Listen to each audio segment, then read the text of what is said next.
Good morning students. Navank coordination class में आपका एक बार पुनः स्वागत है। तो स्टूडेंट्स, आज हम पढ़ने जा रहे हैं कक्षा 7 का सामाजिक विज्ञान विषय। और सामाजिक विज्ञान विषय का आज हम पढ़ेंगे अध्याय 1, जिसका नाम है भारत और विश्व। इस अध्याय 1 में आज हम हल करेंगे इस पाठ के खालिस्तान, सही जोड़ियाँ, क्वेश्चन आंसर। तो आइए शुरुआत करते हैं हम खालिस्तान से। तो हमारा खालिस्तान का पहला जो क्वेश्चन है वो इस प्रकार है। भारत में मध्यकाल का आरंभ खालिस्तान से माना जाता है।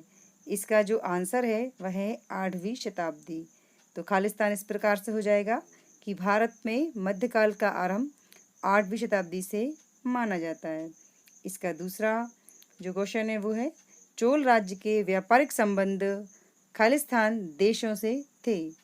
इसका आंसर है चीन तथा दक्षिण एशिया। तो पूरा आंसर बनेगा, चोल राज्य के व्यापारिक संबंध चीन तथा दक्षिण एशिया देशों से थे। तीसरा क्वेश्चन है, कुतुबनुमा कंपास का आविष्कार खालिस्तान में हुआ। इसका आंसर है चीन। अब इसका आंसर बनेगा, कुतुबनुमा कंपास का आविष्कार चीन में हुआ था। अब हम आगे बढ़ते हैं और सही जोड़ियों को हल करेंगे। उत्तर मध्यकाल इसकी पहली सही जोड़ी है। इसका जो आंसर है वो है 13वीं से 18वीं शताब्दी तक, यानी उत्तर मध्यकाल 13वीं से 18वीं शताब्दी तक रहा। दूसरा है चोल राज्य। इसका जो आंसर है वह है राजेंद्र प्रथम। तो चोल राज्य का संबंध राजेंद्र प्रथम से है। तीसरा है बारूद का आविष्कार। इसका आंसर है चीन। बारूद का आविष्कार चीन में हुआ था। चौथा है सर्फ, और इसका आंसर है वंशानुगत दास। तो सर्फ को वंशानुगत दास भी कहा जाता था। इस प्रकार हमने जोड़ियों के सही आंसर उनके सामने लिख रखे हैं और जिन्हें मैंने आपके सामने पढ़कर भी बताया है। तो उम्मीद करती हूँ आपको समझ में आएंगी। अब हम आगे बढ़ते हैं और लघुत्तरीय प्रश्नों के उत्तर समझने की कोशिश करेंगे। पहला हमारा जो क्वेश्चन है वो इस प्रकार है कि भारतीय इतिहास के मध्यकाल को कितने भागों में विभाजित किया गया है, उनके नाम और काल लिखिए। यानी आपको इस क्वेश्चन में बताना है कि भारतीय इतिहास के मध्यकाल को कितने भागों में बांटा गया है, उनके नाम और समय बताना है। इसका आंसर है, भारतीय इतिहास के मध्यकाल को 2 भागों में विभाजित किया गया है या बांटा गया है। पहला है पूर्व मध्यकाल, जो कि 8वीं से 12वीं शताब्दी तक था। दूसरा है उत्तर मध्यकाल, 13वीं से 18वीं शताब्दी तक रहा। तो यह आंसर। अब हम आगे बढ़ते हैं और सेकंड क्वेश्चन देखते हैं। मध्यकाल के साहित्यिक स्रोतों के नाम लिखिए। यानी मध्यकाल के साहित्यिक स्रोत कौन कौन से हैं। इसका आंसर है, मध्यकाल के साहित्यिक स्रोत ताड़पत्रों और भोजपत्रों पर लिखा विवरण था। मीन्स मध्यकाल में साहित्यिक स्रोतों के रूप में ताड़पत्र और भोजपत्र थे, इन पर लिखा जाता था। अब हम आगे देखते हैं तीसरा क्वेश्चन। यूरोप के मध्यकाल में सामंतों की जीवन शैली कैसी थी। मीन्स यूरोप महाद्वीप के अंदर जो मध्यकाल था वहाँ सामंतों की जीवन शैली किस प्रकार की थी।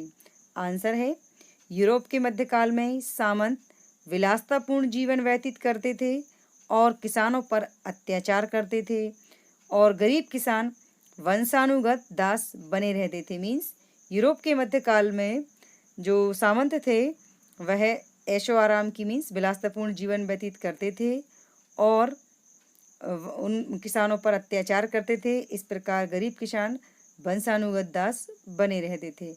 अब देखते हैं आगे हम अगला क्वेश्चन। संगठित होकर अरबों ने अपने राज्य का विस्तार कहाँ तक किया। मीन्स जो अरब के लोग थे उन्होंने संगठित होकर अपने राज्य को कहाँ तक फैलाया। इसका जो सही आंसर है वो है, संगठित होकर अरबों ने अपने राज्य का विस्तार भारत की पश्चिमी सीमा तक किया। तो यहाँ पर स्टूडेंट्स हमने सिर्फ अरबों के बारे में, भारत के बारे में बताया है कि भारत में अरबों ने संगठित होकर भारत की पश्चिमी सीमा तक अपना विस्तार किया। अगर आप चाहें तो इस तरह इसका आंसर थोड़ा और बढ़ा भी सकते हैं कि अरबों ने अपने राज्य का पूरा साम्राज्य कहाँ कहाँ तक फैलाया था, तो वह उत्तर थोड़ा सा बड़ा हो जाएगा। और इस क्वेश्चन में हमने सिर्फ भारत की बात की थी, इसलिए यह आंसर छोटा है कि पश्चिम सीमा तक किया। अब हम आगे बढ़ते हैं और देखते हैं नेक्स्ट क्वेश्चन। नेक्स्ट क्वेश्चन जो है वह दीर्घ उत्तरीय है और वो है कि मध्यकालीन सभ्यता के विकास में अरब व्यापारियों के योगदान का वर्णन कीजिए। मतलब मध्यकालीन सभ्यता में अरब व्यापारियों ने क्या किया। इसका उत्तर है या आंसर है, अरब लोग कुशल व्यापारी थे। राजनीतिक सत्ता स्थापित करने के साथ साथ उन्होंने भारत, चीन, यूरोप तथा पूर्व से पश्चिम अफ्रीका तक व्यापार किया। उन्होंने व्यापार से धन कमाकर उसका उपयोग कला, साहित्य और विज्ञान को प्रोत्साहन देने में किया। अरबों ने विभिन्न देशों के साथ अपने व्यापारिक संपर्क बढ़ाकर वहाँ के ज्ञान को एक स्थान से दूसरे स्थान तक पहुँचाया। इस प्रकार यहाँ पर हमने बताया कि मध्यकालीन सभ्यता के विकास में अरब व्यापारियों ने अपना क्या योगदान दिया था। तो स्टूडेंट्स, इस तरह हमारा ये लेसन 1 के जो खालिस्तान जोड़ियाँ सही विकल्प थे वह कंप्लीट हो गए हैं। Thanks for watching.